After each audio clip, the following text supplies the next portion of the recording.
Hi friends, welcome to my channel.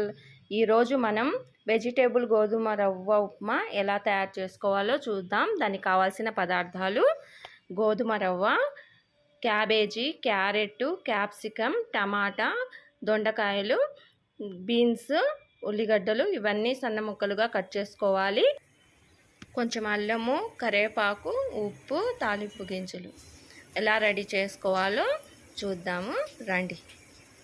తర్వాత stove వెలిగించుకొని గిన్నె పెట్టుకొని, గిన్నె వేడైన తర్వాత కొంచెం నూనె వేసి, నూనె హీట్ అయిన తర్వాత ఇందులోకి ఆయిల్ హీట్ అయింది. ఇందులో మనం పోపు దినుసులు, అల్లము, కరివేపాకు వేసి, తర్వాత ఉల్లిగడ్డల ముక్కలు వేసి బాగా కొంచెం దూరగా వేయించుకోవాలి.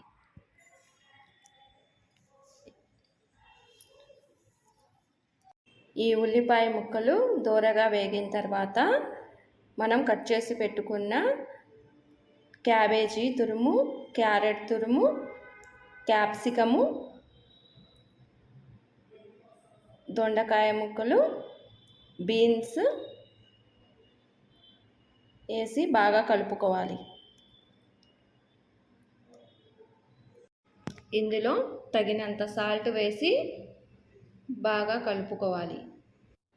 మూత పెట్టి ఒక 5 నిమిషాలు ఉన్న తర్వాత మళ్ళీ ఇందులో టమాటా ముక్కలను వేసి ఒక 15 నిమిషాలు మగ్గనివ్వాలి.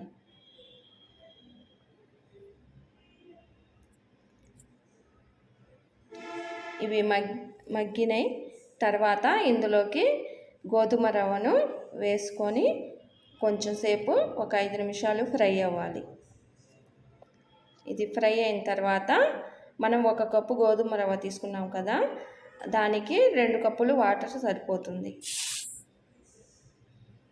2 కప్పుల వాటరు, 1 కప్పు ఏమో మనం కూరగాయలు వేసాం కదా అవి ఉడకడానికి ఇంకో కప్పు వాటరు, మొత్తం 3 కప్పులు వాటర్ వేసి బాగా ఉడకనివ్వాలి. తర్వాత ఒక 10 నిమిషాలు చిన్న ఫ్లేమ్లో ఒక 10 నిమిషాలు ఉంచితే ఎంతో రుచికరమైన వెజిటేబుల్ గోధుమ రవ్వ ఉప్మా రెడీ అయింది. మనం సర్వింగ్ బౌల్లోకి తీసుకొని సర్వ్ చేసుకోవచ్చు. మీరు కూడా ట్రై చేసి మీకు ఎలా వచ్చిందనేది కామెంట్ చేయండి. ఈ వీడియో మీకు నచ్చినట్లయితే సబ్స్క్రైబ్ చేయండి, లైక్ చేయండి, షేర్ చేయండి. Thank you.